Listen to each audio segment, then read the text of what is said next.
Tell us a little bit about the background and history of XIT feeders. This feed yard was first built, or the first cattle went in, let me say that, in the early 70s. Pretty typical of most of the industry, the feed yards in the industry at that time. It was built by a local group of investors. There was probably 25 investors, and it started out as kind of a 45,000 head feed yard. And over time, it's grown into what we are today, which is about a 75,000 head feed yard. Back in the mid 80s or late 80s, it was bought by Continental Grain. Continental Grain evolved into what we are today, Five Rivers, with the Montford and the Five River and the Continental Grain merger. And we're a part of that Five Rivers organization. We have approximately 53 people on payroll. We'll ship anywhere from 3,000 to 4,000 cattle a week, and hopefully we get that many in every week. You know, it's busy, and there's a lot going on, and we try to do it as best we can. And that's 7 days a week, 7 days a week, 365 days a year. Yeah, you know, it's production agriculture, so we don't get many days off, and because the cattle certainly are here every day. So, but the feed yard's broken up into 4 major segments: cattle department, yard department, the mill, of course, and the feed trucks, feed delivery. Everybody's got their own responsibilities, but also we try to help each other out in places where we can. Company has a feed yard intern program. We have a feed yard trainee program that we work folks up through and get them to where maybe there'll be a department manager or a feed yard manager one of these days too. So Corey, tell me, what's your role here at XIT Feeders? Currently, right now, I'm got the role of mill manager. Big part of that's ensuring the quality of the feed that's going to these animals. So in a way, you are one of the people that's completely responsible for making sure every one of these critters gets fed every day. Yes, sir. My understanding that you didn't necessarily come from an agricultural background? No ag background. I actually moved here and went to ministry school and come out to the feed yard not knowing anything about it. I started out washing water tanks and maintenance on the water tanks, and moved to head welder. Never welded before I come here, and I feel like I can fabricate pretty good now. I've got to do a bunch of it. A lot of opportunity here to weld and work with your hands. Went from there to assistant yard department manager, overseeing the outside care of the cattle, to farm foreman, the farm side of it, to feed manager, over the feed department of the feed delivery, putting the feed in the bunks, to now mill manager. I've had the opportunity to be able to learn a little bit of every department here, so it's been good. So we're in the batching area, right? Yep. Or at least batching controller. Tell us a little bit about the batching process and what that entails. So our batch operator gets here about 3:30 every morning. He'll start getting everything warmed up and start batching feed. So most of our batches, we run about a 10,000 pound batch. 6 batches goes into a bin. Feed truck takes about 30,000 pounds as they go out. And like I said, we're making a little over 2 million pounds of feed each day. And that's 2 million pounds of how many different rations? How many different rations? We've got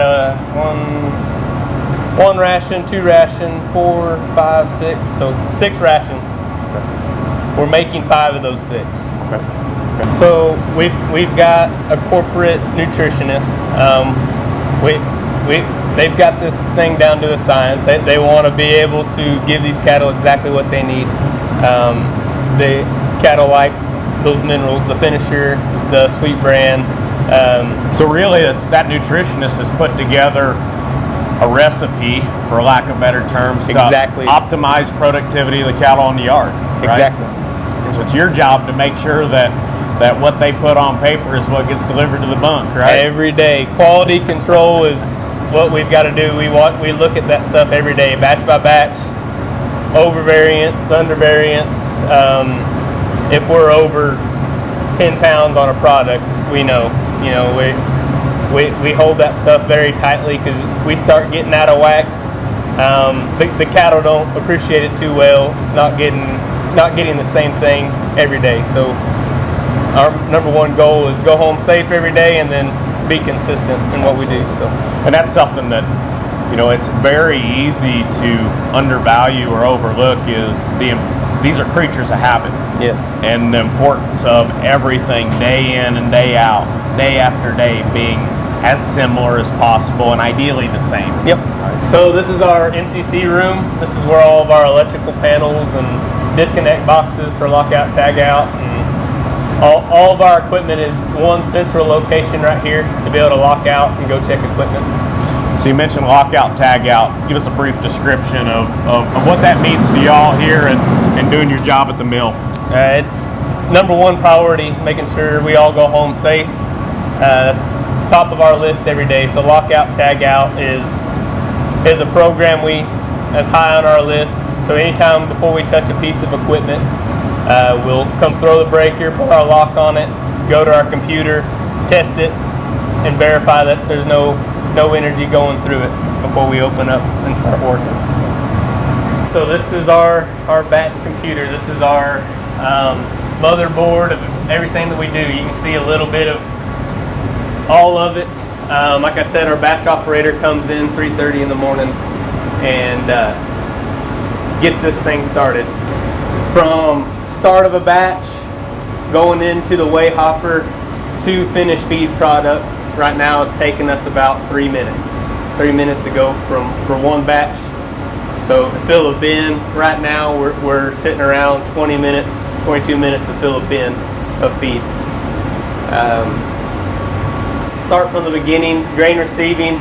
We've got corn coming in. This is our receiving pit. Goes up our leg, hits a distributor, and then hits a drag going out to our main corn bins outside. So grain goes in from the top, grain coming in from the bottom, bringing it in the mill. So we've got drags bringing it in, up the second receiving leg, and then we hit blending augers. Blending augers, before it hits there, it goes through a grain cleaner. Sifts out all the big and small trash to keep it from getting to our rolls. And then it hits our blending auger, where we start adding our water or our grain conditioner to start softening up that kernel. Then it drops into the 3 soak bins. From there, those 3 soak bins are what feed the steam chest for the 9 rolls, and that's where steam starts being applied here at 200 degrees. From there, flake goes to our flake bins, and it goes off. We've got a low light and a high light, so we kind of know where our flake bins are as far as how much flake is in there at all times. And then from there, it weighs up in a weigh scale all of our dry commodities. You got flake will weigh up, our finisher, silage, sweet bran, and then our liquids weigh up in a liquid surge here, weigh and tallow, liquid pumps, micro machines. Once all 3 scales are ready to go and discharge, they'll drop into the mixer and mix for 90 seconds. Once it's mixed, it drops into the surge, closes, and then the next batch drops down. So it's a continuous flow. We try to eliminate any gaps or any downtime between batches. Anytime we've got a different ration, after the last batch of like a ration 4, system will clean out, and then it'll start the next batch or the next ration to eliminate any cross contamination between any batches. You mentioned potentially some sequencing of different rations, or maybe flushes between a ration to ensure there's no, when you're feeding one ration, you're feeding that ration, and when you're feeding another, you're feeding it. In terms of the mixing process and adding various ingredients, you know, there's some art and science that goes into that. It's not just tossing everything into the bowl and mixing it all up, right? Correct. So is there some type of sequence or process in which you may add different types of ingredients to ensure that they make a homogeneous blend? So we actually just did a ration change today, and every one of our products has an inclusion rate of how much of each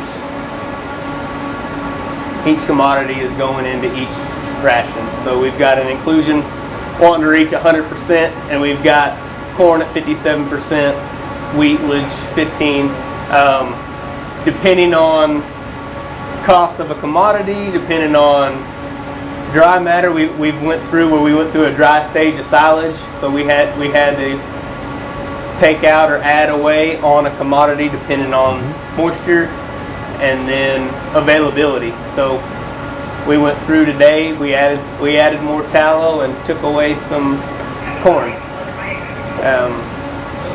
So how often might you change a specific ration or its formulation to get it back to what it's supposed to be? So ration changes are just going to come as far as the cost of the commodity. I mean, we don't do it again.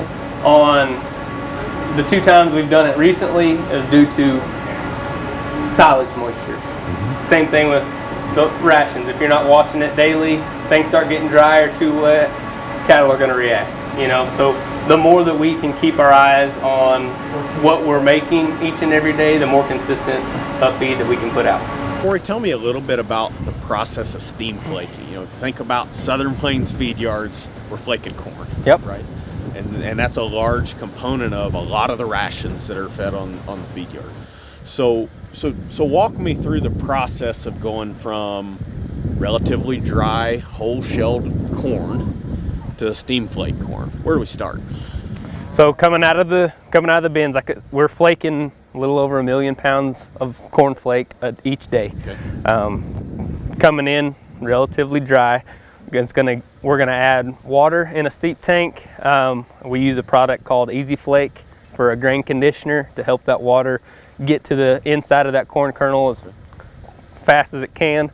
And as it goes through there, it's going to enter into the steam chest. And at our steam chest, we run anywhere from 200 to 205 degrees. Okay, so we're gonna try to get some moisture moved through the grain initially, and then you're gonna subject it to essentially wet heat. And so chemically, you're trying to change the structure of the starch some to increase digestibility for the cattle. But also, one of the things that we're also trying to do is change the physical structure of the kernel of corn, right? We're trying to increase surface area, and so that steam's gonna help additionally soften it and change that chemical structure, break some bonds, make that starch more available to the animal. And so once it's been subjected to, how long is it gonna be subjected to steam for? It don't take long to run through those steam chests. I mean, we get it up to temperature, and we've got a peg feeder setting on our rolls that pushes it through. And like you said, I mean, to be able to crack that kernel to get that starch availability, we corrugate our rolls once every year. Each one of them's getting corrugated, and corrugation is the lines that you're seeing in that flake corn to really crack into it to make that starch available for the cattle. Okay. We sample our flake twice a day. We're going off at 26.5 pounds per bushel. Our moisture that we're looking for is 22% moisture. A lot of what we're looking for is the corrugation in the actual flake, the color, the smell. You can tell a lot by how the corn is, how it's reacting to the temperature of the flake and the moisture it's having by the color.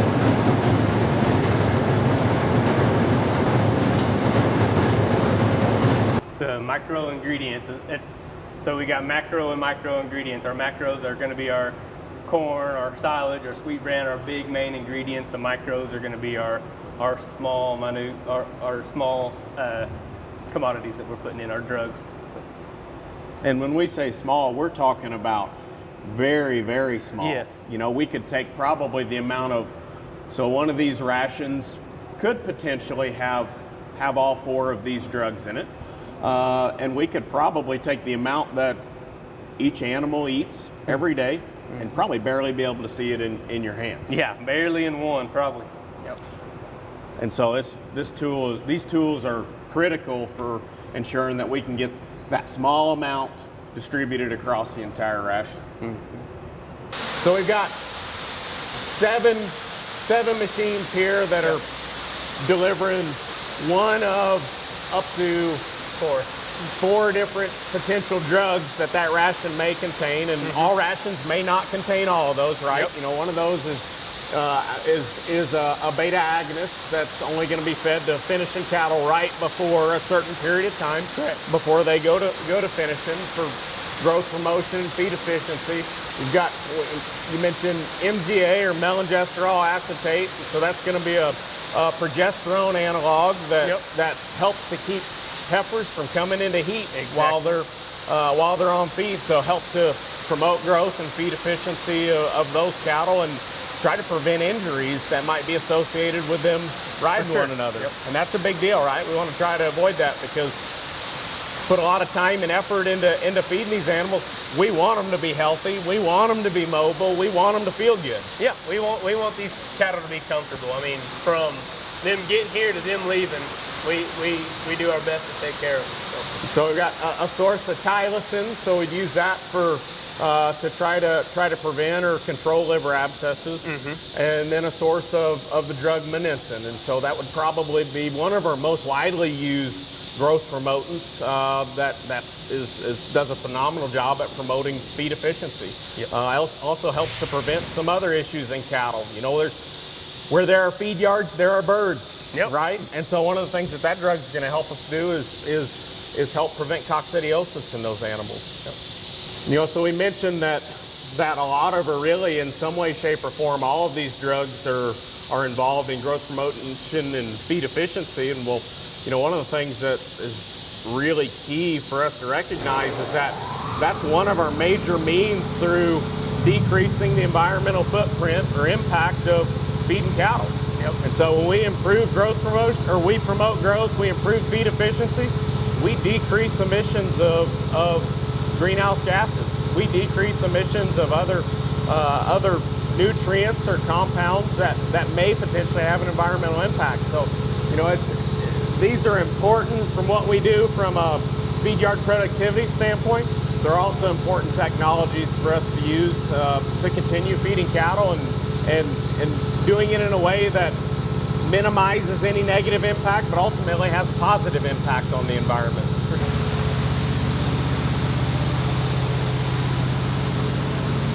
Yeah, the vibrator here goes into that bowl. You got micro water, and it flushes, and then it injects into the mixer. And, you know, that's a really important concept because we're taking an incredibly small amount of material and want to make sure that if that animal eats a bite, that steer, that heifer eats a bite of that mixed ration, that it gets the exact amount that it's supposed to of that drug. And so for some of those, that might be 300 milligrams. So you figure there's 450 some grams in a pound. We're talking about a fraction of a fraction of a fraction of a pound that animal needs to eat every day. So it's technology like this that really helps us ensure that we're delivering the right amount to those animals. Yeah, this machine makes it very easy. As far as go back to quality again, every quarter we do 2 different assays on our rations. So Monavent or Hopa Pharma, they'll come test for all of our micro ingredients in a mixed ration. They'll come get several samples of our feed and take it to their lab and test for quality and how well it's spread across the ration. And we do the same in-house as well. We'll sample, send a Certitech, and we want to see how well we're mixing the feed. That way, the feed that's going out, our batch says we hit it right on the money, but we want to make sure that this cow over here is not getting twice as much and this one's not getting any. This is what it says on the computer. What is the feed bunk telling us? So we test that finished feed product twice every quarter, and to ensure that it's mixing properly and that it's the same from the beginning of the truckload to the end of the truckload. So, while we often think about, ruminants grazing and consuming forage on pasture, the reality is that cattle go through a number of natural ration transitions throughout their life anyway. They start by nursing and consuming milk. Yep. Then they go on to grazing, and then they may be supplemented or fed some other way. And then here, once they arrive at the feed yard, we're going to feed them another different way. And that's one of the incredible things about cattle, right? Is that that rumen and their ability to adapt to those changes and be incredibly productive with a variety of different feedstuffs and types of rations is really magnificent. All right, Corey, tell me a little bit about the ration that we're looking at right now. So this is going to be our ramp. This is what we start everything on. Every cattle head that come through here is going to start on ramp with a little bit of hay added to it. Okay. So we're trying to prime their rumen inside and prepare them for what the ration we're about to give them. So this is a good starter. This ramp really helps the cattle come to the bunk and start getting that habit and that routine of coming to the bunk for their food. And so this would be the one total or finished ration that you all buy you don't manufacture here on site. Correct. Really briefly about, in terms of your receiving cattle, you mentioned starting cattle on this ration. Immediately when cattle arrive, are they going to have this put in front of them? Are they going to start with some long stem hay or anything like that? Or what would your all's process be? Depending on the size of the cattle, depending on how much we're going to give them. So they're young, they're coming in small, we're going to give them about 10 pounds a head. If they're a little bigger, we may give them 15 pounds a head, but we'll put this in front of them and then run 2 rounds of hay over the top of it to get them getting some hay, long stem hay, and that ramp in front of them. So you're providing them with something that they already know what it is and what to do with it, but also putting something new in front of them that you're hopefully going to get them quickly transitioned onto and make that transition easy and start working our way up into some of these other rations, right? Yep, we're trying to make a smooth transition between each ration and not have any hiccups between. So that hay really complements the ramp. Like you said, they know the hay, they come to the hay, and then we start introducing the ramp and some of the feed additives, and then we go into our 2 ration. Our 2 ration is going to have a lot more silage, a lot more of the roughage that they're used to. Hey, Corey, tell me what we're looking at now. So this is our silage pit. This is where we put up all of our silage for the year. Silage season comes around, we contract, it'll be chopped, hauled in, packed in-house, and covered. To ensure, and then we only knock down a portion at a time, that way we can hold as much moisture in that silage as we can. Put up a lot of silage each year to feed to all these cattle. We store it, cover it, and we test it again daily, checking moistures. That silage is very important, like we talked about rumen earlier. The cattle need that, per se, scratch factor in there for them. This wheat silage is going to serve as the primary source of roughage in a ration for these cattle. And so for finishing cattle, cattle may start on a ration that consists of a pretty high level of roughage, but eventually they're going to get transitioned onto a ration that contains a very small amount of roughage. Correct. Yep. The finished ration, it starts transitioning down, taking the roughage out. So, and I think it's something that we often talk about and think about, but it's really important that even though it's in the ration at a very small level, it's important to those cattle. And so there's having a high quality in this roughage. Is that important to y'all here at the yard? Yes, I mean silage season is hectic, but when we are putting silage up, again, everything's getting sampled coming in, so we can ensure what's going in the pit is quality before we ever put it in there. So if it starts coming out dry or cut too long or too short, all those things are factors, and if it doesn't meet that criteria, it's not going to go in our pit. So Corey, this is wheat silage. So you know, there's a certain stage of development for that plant where either you all or probably someone that you contract with is going to come through and harvest this. So they're going to cut it and chop it, but it's going to have a relatively high level of moisture, right? And so it's not going to be dry like dry hay, and so that's going to then be delivered here to the feed yard, and y'all are going to pack it to get rid of all the air, so create an anaerobic environment, and then seal it. And then over time, that's going to ferment and eventually turn into what we're looking at today that you're going to feed. So that fermentation is going to improve digestibility. It's going to improve palatability. It's going to make it smell pretty darn good too. Yep. And so throughout that fermentation process, the bacteria are going to start to break down certain carbohydrates and aspects of this to a certain extent, but incompletely. And so they're going to already have started some of that digestion process for the cattle. You know, one of the other things about this is that, you know, this is utilizing a very large portion of that wheat plant that we wouldn't utilize otherwise, right? So we're feeding that, using that as a source of roughage, whereas it would have just been returned to the field as fodder or residue. Yeah. Most of these trucks coming in around 60,000 pounds corn. Now, do you expect that, you know, have any ideas, is some or a lot of this local corn, or is a lot of this corn that's potentially being railed in from the corn belt and just being received at an elevator here and then transferred here to the feed yard?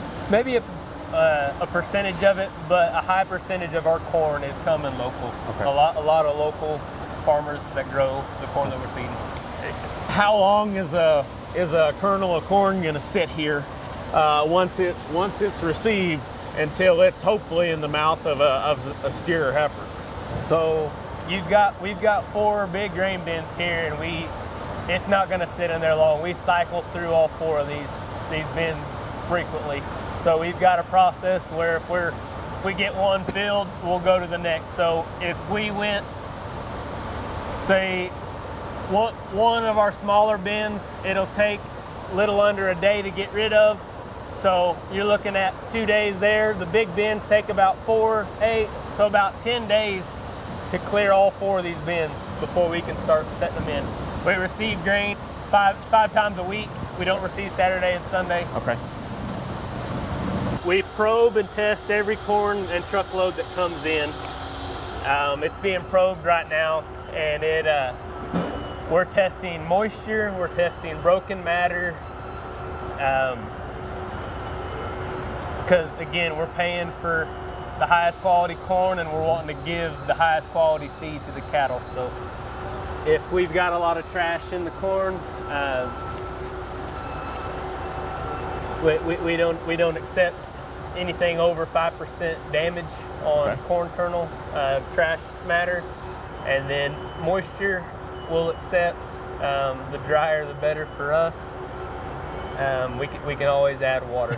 So every truck coming in is signing that they've flushed their truck. They're not cross-contaminating different commodities. Mm-hmm. If we get trucks come in that's got wheat or milo or some other commodity mixed in there, we don't accept that corn. The corn still good quality, but we want to keep the trash and stuff that we're not particularly buying for at that time out of the mill. This is our grain receiving. Every truck is probed, like we had talked about earlier. So once she gets the corn, so she's going to probe, her corn's going to come out of here. She's going to put it in our machine. We're checking for moisture, bushel weight. Again, talking about quality, this machine's calibrated quarterly as well, to ensure that we're receiving what we say we're receiving. And then she'll take that same corn, put it in here, and this is where we're testing for our broken matter, our trash portion of what's being received.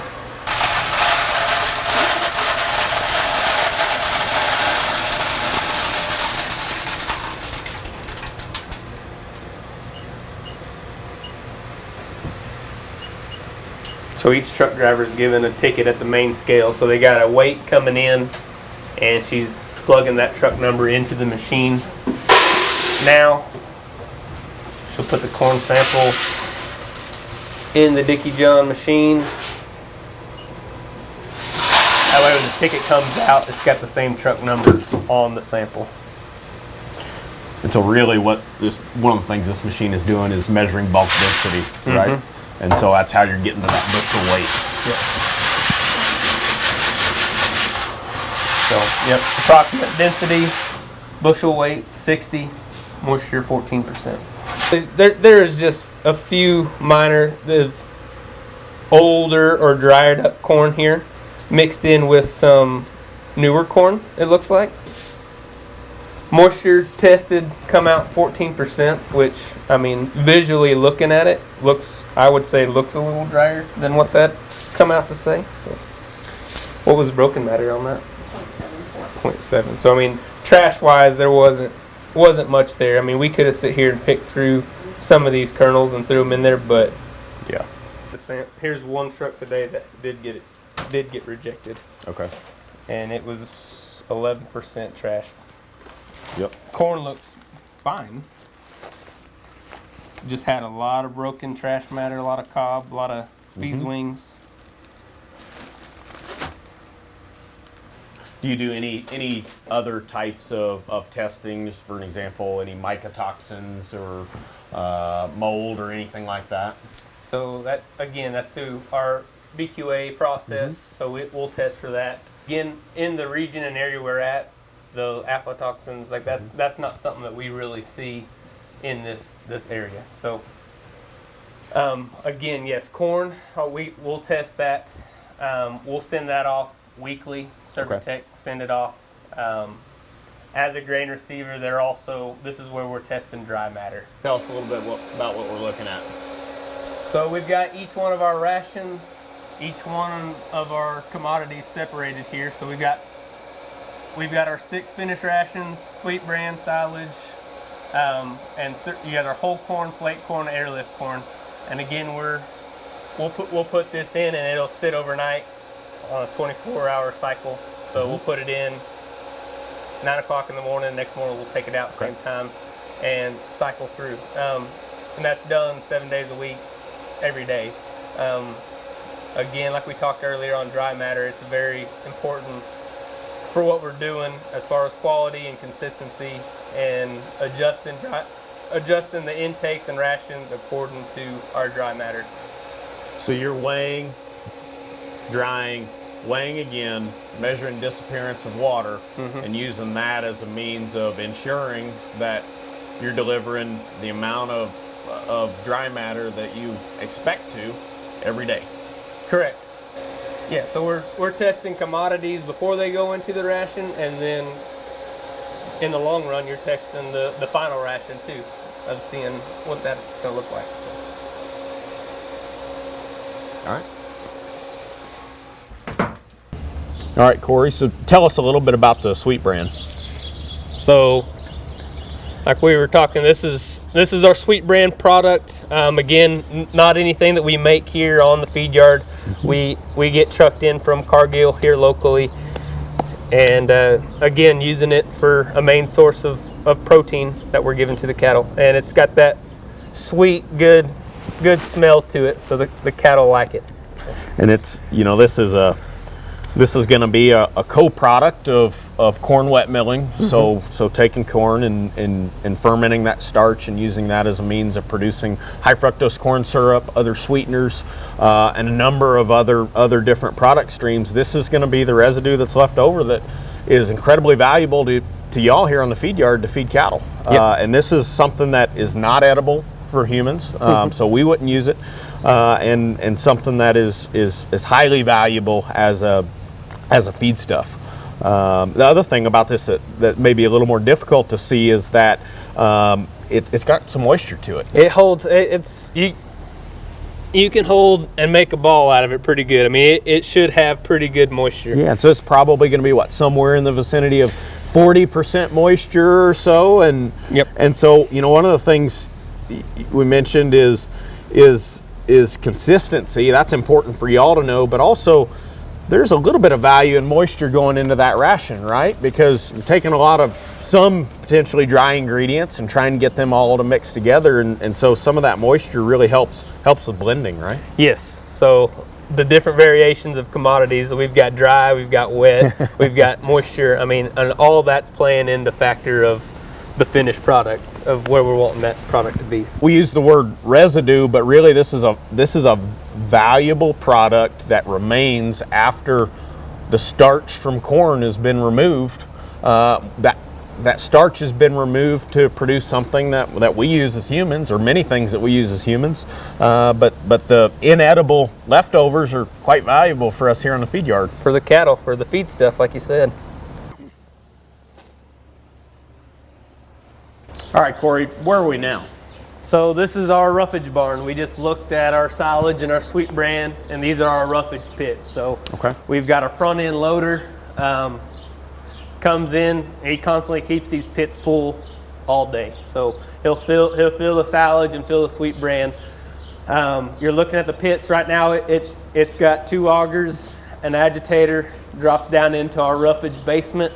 Okay. And as you can see right behind the pits here, you've got bucket legs or belt driven legs here. So elevated. It's going to drop down, cross auger over to the leg, up the leg to a drag.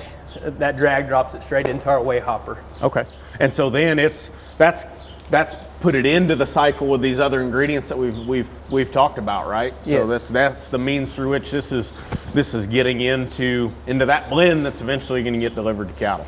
Yep. You know, what degree of variation or variance around your targeted or intended feed delivery time would you expect? So if I'm pen 15. Mm-hmm. I should expect to receive feed plus or minus how many minutes today as I did yesterday. I mean, as good as these guys are, I mean, I would say plus or minus maybe 15 minutes between. I mean, far better than we do for ourselves. Far better. I mean, they know. I mean, they're standing up. They know when them trucks are about to be there. You know, and we record every bit of that each day, as far as when a pen got fed, its first round, its third round, when we started the day, when we ended the day. We document 100% of that, you know, and that's why we try to have something out here to ensure if we have a hiccup during the day on this machinery, we have something that they're not going to be wondering where their feed is. We don't want them cattle getting uncomfortable. We want them to be as comfortable as can be, and timing has a big portion of that. So Corey, we're looking at one of your feed delivery trucks now. Tell us a little bit about it and its operation. Is it a mixer wagon, or is it a delivery box that we take a ration that's already mixed, put it in the truck, and then use that to deliver feed to the cattle? Yes, sir. It's we mix all the feed in the mill, so these are just solely delivery boxes. They're all live bottom fed, chain driven, okay, and chain drag discharge. All of our boxes are Lariats and International trucks, automatic trucks. We've got 6 feed trucks. We run 4 daily, 2 rotate, keep them fresh. These feed truck drivers, so we've got a tablet inside of our feed trucks, mm-hmm, that as this box is sitting on 6 load cells, 6 or 8 load cells. So we know the weight that's in there, the weight of the truck coming out of the mill, get anywhere from 32 to 35,000 pounds of feed on the truck. Your average pen is getting anywhere somewhere around 3,000-4,000 pounds in the bunk, depending on how long they've been here.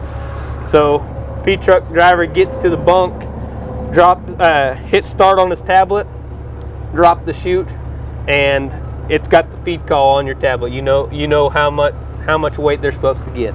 And again, we talk about consistency.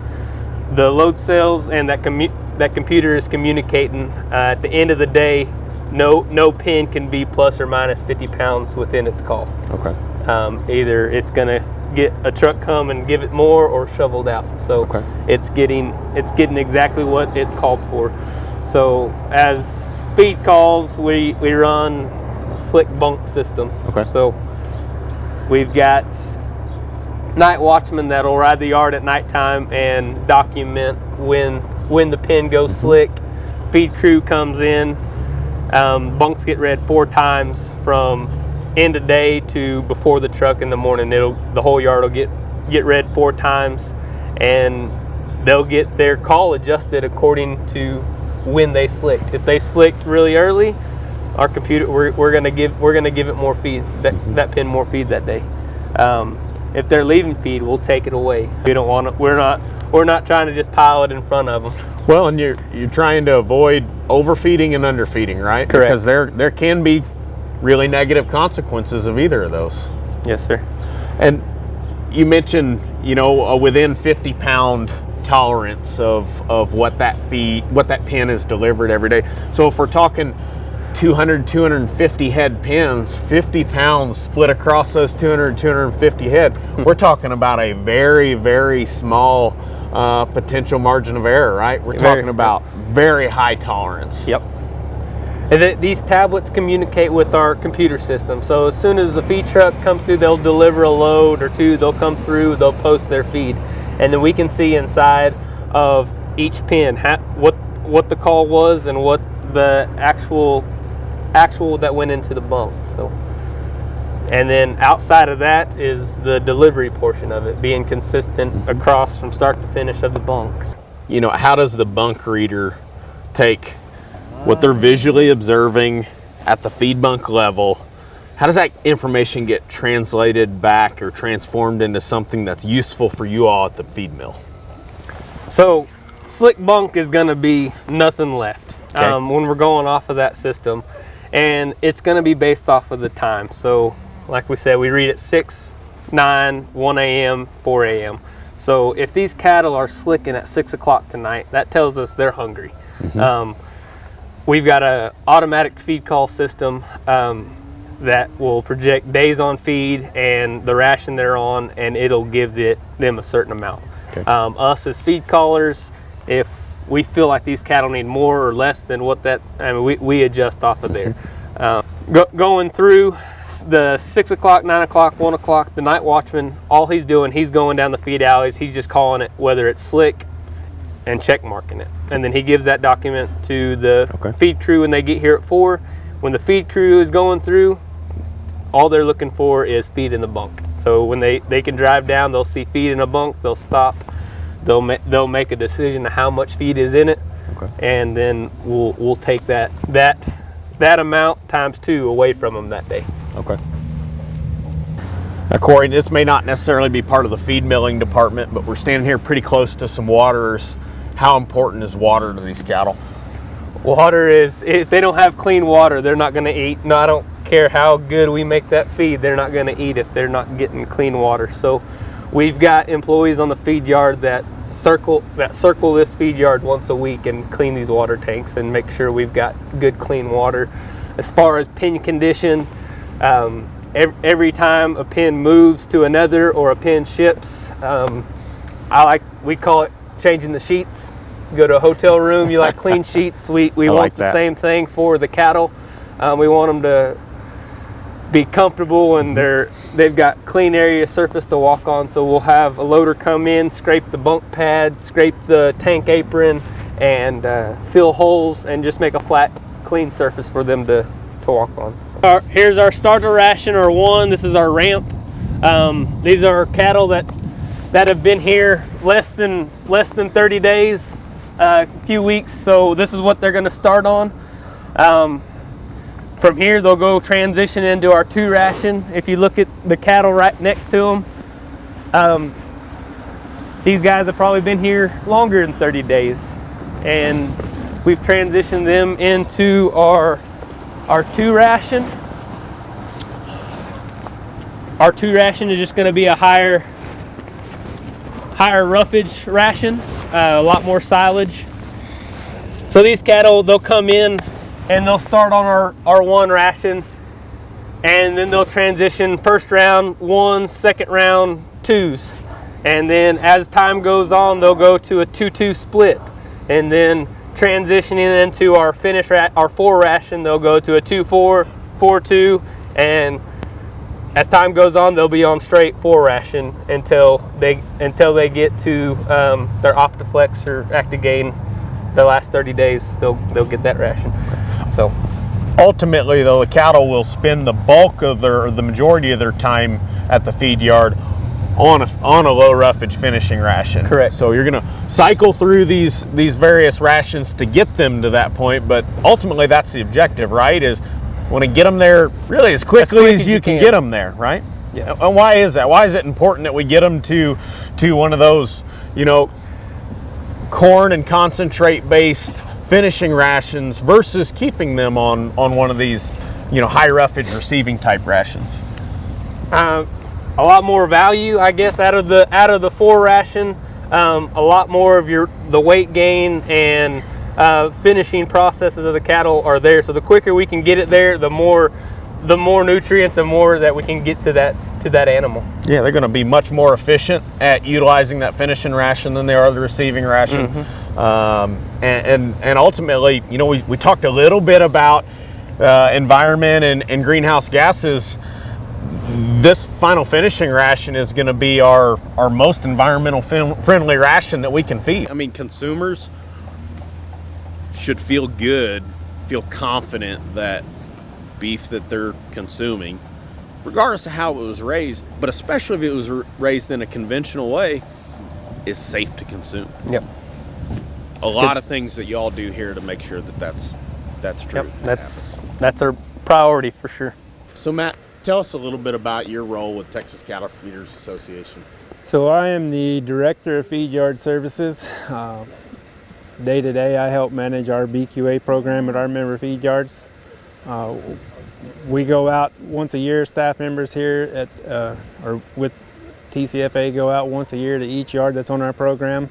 We go through complete BQA audit on the feed side, cattle side, and yard departments.